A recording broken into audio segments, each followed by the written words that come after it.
A atração a seguir é recomendada para todas as idades.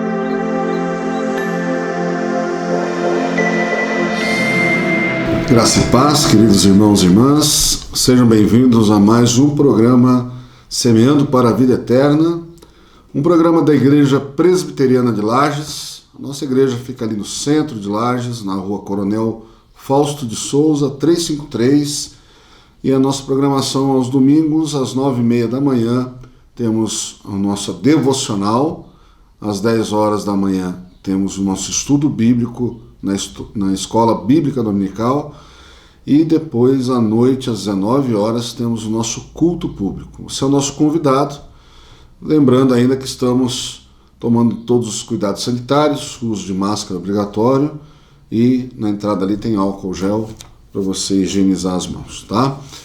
Não tem restrição de público, então pode vir, você será muito bem recebido. Nós vamos ouvir agora uma palavra dos nossos patrocinadores e depois nós vamos orar e ler a palavra de Deus e fazer a meditação. Clínica Médica e Odontológica Vida Nossa.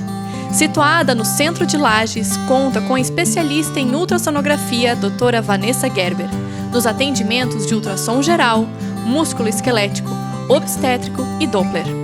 E também com atendimento odontológico com o Dr. Fernando Gerber nos serviços de cirurgia, estética, prevenção, clínica geral e implantes. Clínica Vida Nossa, Rua Correia Pinto, número 638, Centro, em frente à Praça da Estátua do Correia Pinto. Muito bem, queridos, nós vamos orar agora pedindo que Deus esteja nos abençoando as famílias da nossa cidade, que Ele esteja também derramando a sua graça durante a meditação da nossa palavra, da sua palavra. Oremos. Deus e Pai, te agradeço por mais um dia de vida que o Senhor nos dá, por essa oportunidade que o Senhor nos dá, ó Deus, de trazermos a tua palavra ao teu povo, que ela abençoe a quem está ouvindo, que ela leve consolo, paz, transformação, e que o Senhor nos abençoe, ó Deus, com a tua presença. Em nome de Jesus, teu Filho amado, nós rogamos a tua bênção sobre a nossa cidade, as famílias da nossa cidade, ó Deus. Livra-nos do mal, nos dá o pão nosso de cada dia, dá, ó Deus, oportunidade de trabalho, abre as portas, ó Deus, abençoe a nossa cidade com prosperidade, o nosso estado, o nosso país, ó Deus. Em nome de Jesus nós oramos. Amém, Senhor. Queridos, então, nosso tema que nós estamos trabalhando ainda é a reconstrução, né? O tema do desafio da reconstrução da espiritualidade, da adoração, da comunhão. E nós já estamos adentrando o mês de outubro, nós damos glórias a Deus por isso. E no mês de outubro é um mês muito especial para nós, porque é o mês que nós comemoramos aí no dia 31 a Reforma Protestante. Então tem tudo a ver com o nosso assunto, né?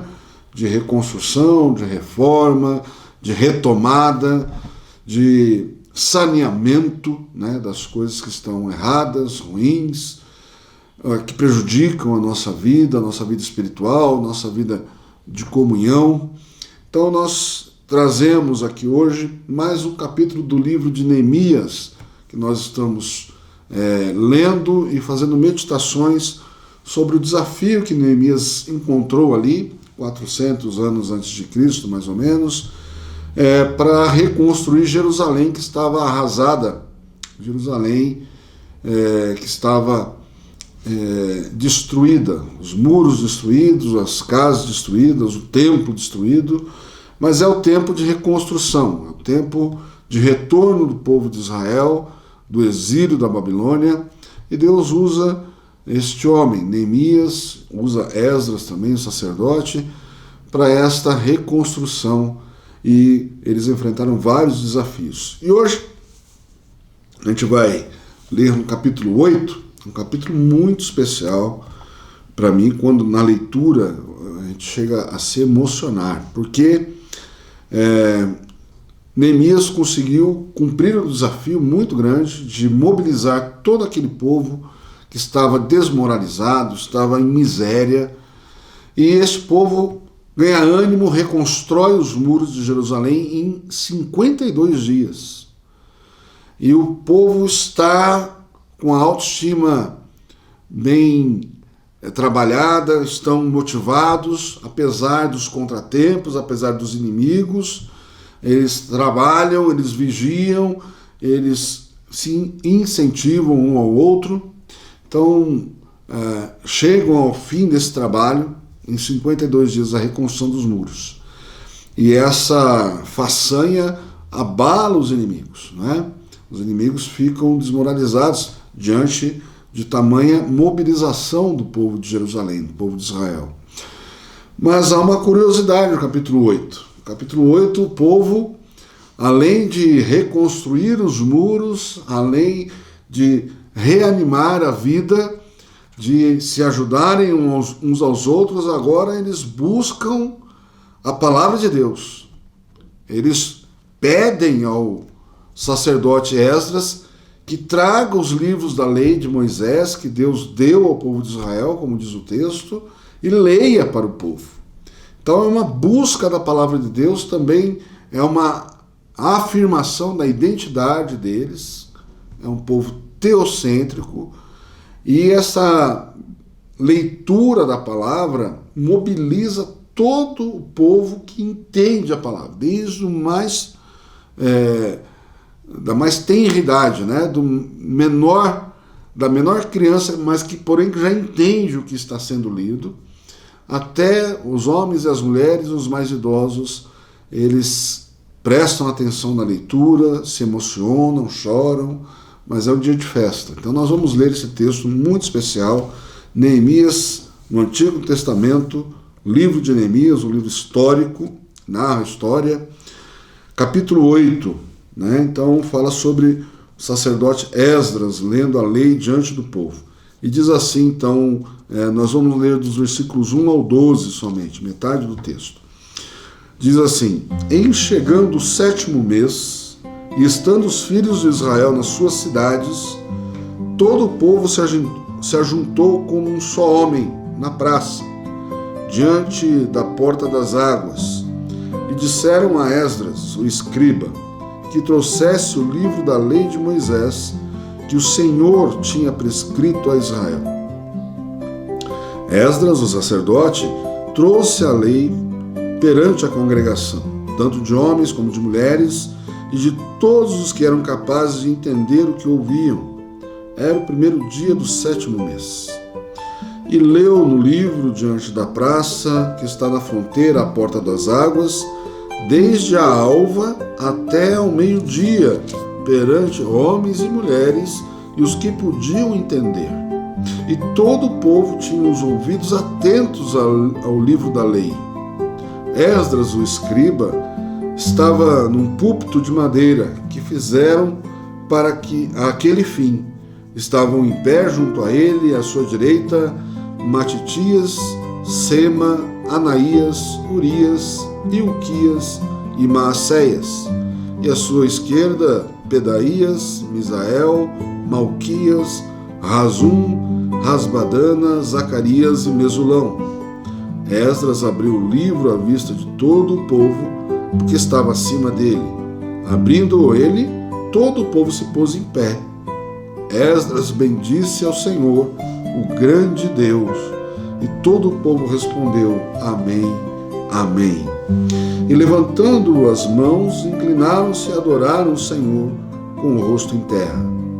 E Jesua, Bani, Serabias, Jamim, Acube, Sebatai, Odias, Maacéias, Quelita, Azarias, Josabade, Hanã, Pelaías e os levitas ensinavam o povo na lei, e o povo estava no seu lugar. Leram no livro, na lei de Deus, claramente, dando explicações de maneira que entendesse o que se lia. Neemias, que era o governador, e Esdras, sacerdote e escriba, e os levitas que ensinavam todo o povo lhe disseram: este dia é consagrado ao Senhor vosso Deus, pelo que não pranteeis nem choreis, porque todo o povo chorava ouvindo as palavras da lei. Disse-lhe mais: ide, comei carnes gordas, tomai bebidas doces, e enviai porções aos que não têm nada preparado para si, porque este dia é consagrado ao nosso Senhor.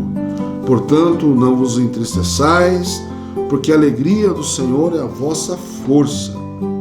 Os levitas fizeram calar todo o povo, dizendo: calai-vos, porque este dia é santo, e não estejais contristados. Então todo o povo se foi a comer, a beber, a enviar porções e a regozijar-se grandemente, porque tinham entendido as palavras que lhes foram explicadas. Amém. Grande texto, texto histórico, texto narrado em um momento histórico muito especial da vida de Israel, que é o retorno para Jerusalém, a reconstrução dos muros, e ali o povo estava junto. Agora o povo estava em adoração, buscando a Deus, estavam lendo a palavra de Deus, lendo a lei de Moisés que Deus prescreveu para o povo de Israel. Então, um momento muito especial. E hoje, então, nós vamos meditar aqui nesse desafio de voltar a amar a palavra de Deus, né? Nesses tempos que nós vivemos de pandemia, nós tivemos algumas situações inusitadas, algumas situações que nós não sabíamos ou pensávamos que podíamos passar por elas. E tem um vídeo que é muito emblemático, que viralizou na internet, lá para a Inglaterra, né? Uma bebezinha que fala já muito bem, mas deve ter 2, 3 anos de idade, e ela reclamando com a mãe, chorando, que ela queria comida. Mas a comida que ela queria era a comida as prontas, né? Das entregas, dos restaurantes, dos fast food. Então ela ficava falando: mas não tem nem pizza, mas não tem nem hambúrguer. Aí a mãe falava assim: não, está fechado por causa da pandemia. E ela chorava, né? E ela chorava porque não podia ser atendida o seu desejo, né? O seu pedido. Então ela teve essa crise de abstinência das comidas que ela estava acostumada, né? Não vem ao caso se era comida saudável ou não, mas as comidas processadas, as comidas prontas, que ela pedia, chegava em casa prontinha, ela comia com muito gosto. A pandemia trouxe bastante experiência, assim, e ainda temos consequências nesse sentido, né? Principalmente no momento que nós estamos vivendo aqui e o que nós estamos trazendo de mensagem para a nossa igreja, para você também, meu querido, o desafio da reconstrução da nossa vida, né? Esse desafio, ele é diário, ele não é só para a igreja, ele é todos os dias. O desafio da reconstrução da nossa autoestima, de sabermos quem nós somos, de termos confiança de fazer as coisas, da comunhão, de voltarmos a nos encontrar na igreja, né? Um momento especial de culto, onde Deus reserva esse momento muito especial para nos abençoar de uma forma muito específica na nossa comunhão, né? No calor de estarmos uns com os outros, no abraço, né? na amizade, no socorro um ao outro. E isso é muito importante para o ser humano, faz parte da nossa Constituição, né? Nós, mais uma vez, enfatizamos que louvamos a Deus pelo veículo da internet, pelas transmissões. Foi um modo de nós continuarmos conectados, mas continuar somente nesse modo é uma ilusão. Isso nos entristece, nos causa uma tristeza, né? Porque nós não estamos vivendo a comunhão verdadeira, nós não estamos uns com os outros, não estamos suportando uns aos outros, nos abraçando, né? Querendo bem, olho no olho, aquele sentimento, né? de alegria quando nos encontramos, o calor do abraço, né?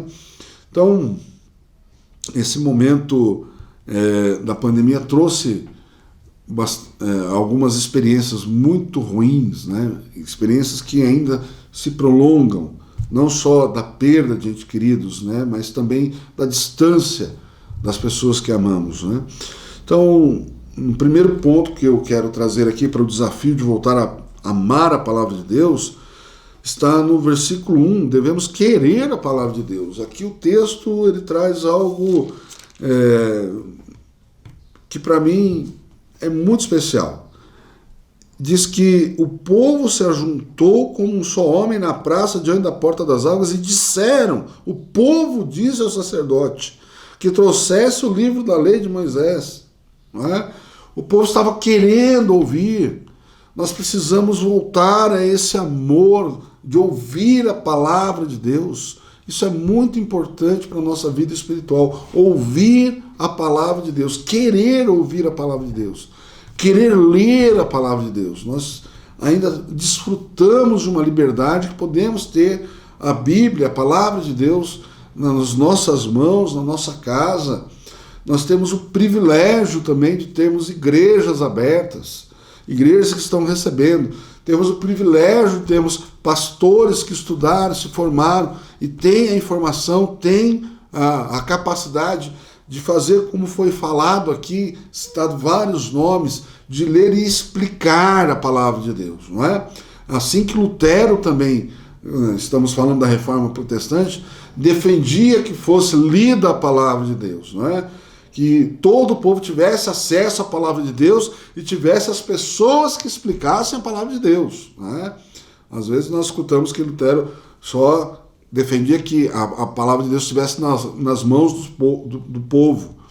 E ele prestou um serviço muito, muito importante, né? Ele traduziu a palavra, a Bíblia, né? Que no Antigo Testamento ela é escrita em hebraico, no Novo Testamento em grego, e tem a versão de Jerônimo e da Septuaginta, que é em latim, né? Mas o que Lutero faz? Lutero traduz a Bíblia para a linguagem popular, né? No caso dele aqui, o alemão, né? Ele traduz toda a Bíblia para a linguagem que o povo pudesse ter acesso, ler aquela palavra. Então isso é uma conquista honrosa, devemos louvar a Deus o trabalho de um homem que se colocou contra as instituições, né? E as instituições o perseguiram, houve guerras por causa disso. Então nós não temos, assim, na verdade nós não valorizamos a história, não conhecemos a história. Por que nós temos essa palavra de Deus na nossa língua a um ponto de nós entendermos o que nós lemos, não é? Então, Deus também nos capacitou, deu seminários, deu cursos aí para nós estudarmos e fazermos como declarou o texto aqui, né? Explicarmos para que as pessoas entendam a palavra de Deus. Então nós devemos querer a palavra de Deus. O segundo ponto é nós devemos atentar para a palavra de Deus. O que é atentar? Prestar atenção. Né? No versículo 3 aqui do capítulo 8, nós lemos aqui que Esdras leu no livro diante da praça que está à fronteira da porta das águas, desde a alva até o meio-dia. A alva, pode colocar aí 6 horas da manhã, né? A alva é 6 horas da manhã. Desde a alva até o meio-dia, perante homens e mulheres, e os que podiam entender, e todo o povo tinha os ouvidos atentos ao livro da lei. Né? Então, o que é estarmos atentos ao livro da lei? Primeiro, estarmos atentos à leitura. Depois, estarmos atentos àquilo que se explica, o que está se falando na palavra de Deus. Não é? Outro dia, uma mãe veio para mim e falou assim: minha filha, ela não entende nada que o senhor fala. Né? Lógico que não vai entender. Uma criança, ela não vai entender o que a gente está falando porque ela não presta atenção. Se ela prestasse atenção, entenderia. Né? Então, a questão de você se atentar à palavra de Deus é realmente prestar atenção naquilo que está sendo falado. Muitas vezes nós estamos distraídos com as mais pequenas distrações. Né? Eu estava escutando lá de uma pessoa falando assim, tem que prestar atenção na arrumação da igreja, porque outro dia o pastor estava pregando lá, as folhas pareciam 2 chifres na cabeça do pastor. Eu falei assim, você perdeu o culto inteiro, você ficou prestando atenção nisso, né? Nesse detalhe tão bobo, um detalhe tão... Ninguém, né, praticamente, presta atenção numa bobagem dessa, né? Mas tem gente que presta. Tem gente que perde toda a atenção por causa de bobagens. E perde a atenção pelo visual, por aquilo que ouve. Uma vez uma pessoa também não entendeu uma palavra lá, ela compreendeu errado a palavra e ficou o culto inteiro depois lá matutando o que queria dizer a palavra, já pronta para fazer uma crítica ao pastor, que a palavra não era conveniente, mas ela que entendeu errado e não fazia sentido, né? Aquilo que ela entendeu. Então, o inimigo usa diversas maneiras, mas nós temos que nos educar. É uma questão também de você treinar o seu ouvido, treinar a sua postura, não é? Muito interessante aqui o que o texto coloca, né, de que quando foi feita a leitura, o povo se colocou de pé, em respeito à palavra de Deus. Antigamente, quando eu ia para a igreja, era assim também. Quando a gente ia ler a Bíblia, todo mundo se colocava de pé, em respeito à palavra de Deus, né? Então, nós temos que aprender a respeitar o momento, principalmente o momento da mensagem, né? De estarmos assentados já, né? Se você tem algum problema de saúde, precisa ir no banheiro, vai. Mas se você não tem nenhum problema de saúde, fique ali, né? Tem gente que espera chegar na hora da mensagem para ir no banheiro e pegar água, né? Então é um desrespeito isso, é um desrespeito com a palavra de Deus, porque você não presta atenção, você perde toda a mensagem, e depois não sabe o que foi falado. Por quê? Porque não atentou para a palavra de Deus. E em terceiro e último lugar, queridos, nós devemos nos alegrar com a palavra de Deus. Interessante que o povo começa a ouvir aqui, né, a lei de Deus, a lei de Moisés. E o que é a lei de Moisés? São os 5 primeiros livros, né? Começa lá no Gênesis, no Êxodo, conta a história da criação do mundo, conta a história do início do povo de Israel, depois conta a história no Êxodo, o povo já ali no Egito, a saída do Êxodo, as maravilhas de Deus, e o povo todo chorando. O povo chorava, né? Vamos dizer aqui, vamos interpretar um pouco aqui, o povo chorava porque fazia 70 anos que eles não podiam estar juntos, tendo um culto, eles estavam exilados, eles não podiam ouvir a leitura da palavra de Deus. Então a emoção era muito grande deles ouvirem a palavra de Deus, a história deles no início, as maravilhas, a intervenção de Deus na vida deles. Só que a sabedoria que Deus dá para o sacerdote, para Neemias, que é o governador, para o Esdras, que é o sacerdote, para os outros que estão ali explicando a palavra de Deus, fala assim, não, hoje não é dia de quebrantamento, não, de chorar. Hoje é dia de se alegrar, sabe por quê? Não está explicado aqui, mas o que está nas entrelinhas, o texto está dizendo, eles estão juntos de novo, estão restaurando a adoração. E é isso que tem que ser levado em conta. Hoje é o dia do Senhor. Em quanto tempo eles não podiam separar o dia do Senhor mais, dedicar a adoração a Deus? E nós temos todos esses direcionamentos, essas liberdades. Inclusive, nós tivemos aí na pandemia a proibição de abrir a igreja e estarmos juntos, não é? Mas Deus nos deu paciência, Deus nos deu perseverança, a igreja está aí, continua. Então, a maior notícia é essa, Deus está no nosso meio, o Emmanuel, Deus conosco, o Senhor Jesus venceu a morte, e isso é motivo de alegria. A alegria do Senhor é a nossa força, a alegria do Senhor foi poder justificar a nossa morte no Senhor Jesus, e Ele venceu a morte.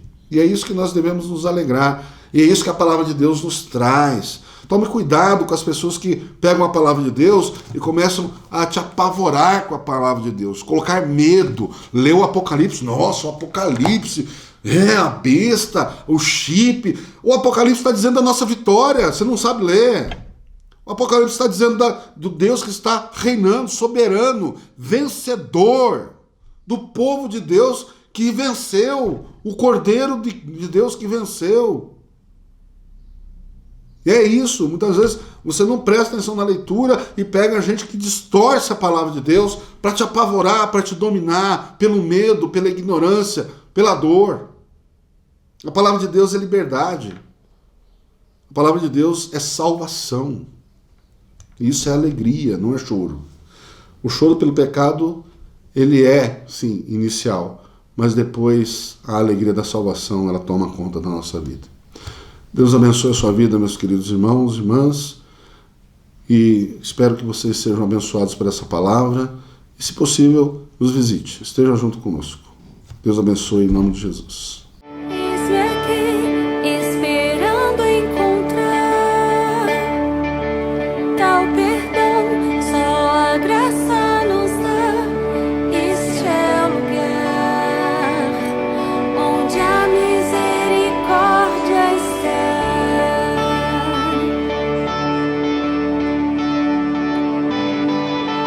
Eu era cego, hoje eu posso ver.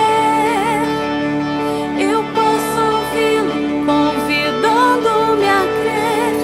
Este é o lugar onde a misericórdia está.